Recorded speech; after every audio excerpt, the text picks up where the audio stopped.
Mr Assistant President, I had my first budget estimates from this side of the House recently, and it kicked off with the Minister for Agriculture. We put to the Minister the terrible People Matter employment survey results for the DPI. Particularly concerning were the survey results around a willingness to recommend DPI as a great place to work, and whether staff are proud to tell others they work for DPI. Both of these were down 10% from last year, which is already down on the year before. Also down is the belief that DPI is making improvements to meet future challenges.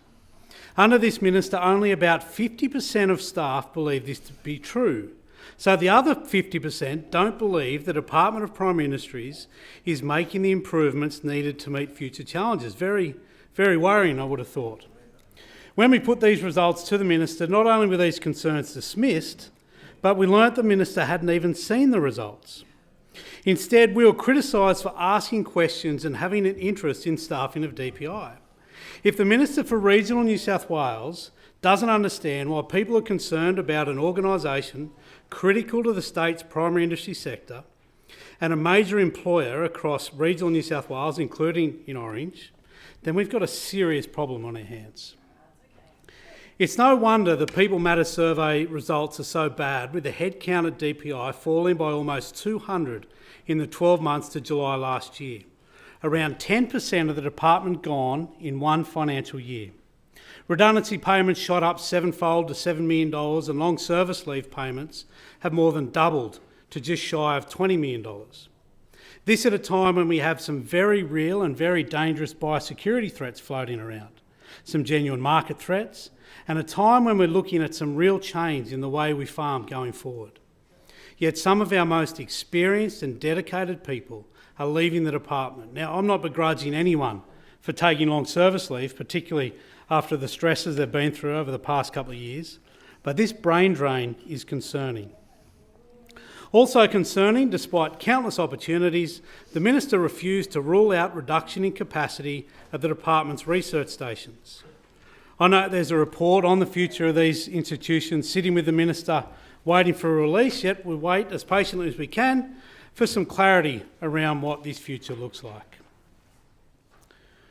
We worryingly learned that there are currently 7 vacancies on our local land services board, all of them ministerial appointments. They've been vacant for between 2 and 7 months. While I'm not sure where the process is up to with filling these positions, 7 months seems like an awfully long time for the Minister to leave these positions open. So hopefully we'll see some immediate action there. Another fact we learnt that the government has used some tricky wording for its announcement on the Good Neighbours program that looks to control weeds in and near national parks and other public lands. Prior to budget estimates, the Minister announced, and I quote, $10 million to fund 21 on-ground projects, end quote, to be run over 2 years.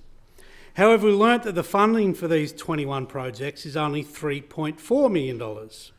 There is in fact another round of projects yet to be announced, so hopefully we can see some information on the remaining $6.6 million for the second round soon. In some positive news, we received an update on the previous coalition government's commitment to make mRNA vaccines for foot and mouth and lumpy skin diseases. The initial vaccines have been successful and will soon be tested overseas for efficacy. This program could be a game changer for our livestock industry, as previously there was no way of distinguishing between an infected animal and one that has been vaccinated. So again, we watch developments here closely. Budget estimates is a very important process, and I thank the Minister for her time for this hearing, and also importantly the department officials who added a great deal of value to the process. Budget estimates is not just some game for us here in this place. It's an important opportunity to interrogate what the government is doing with taxpayers' money and the direction they are taking the state.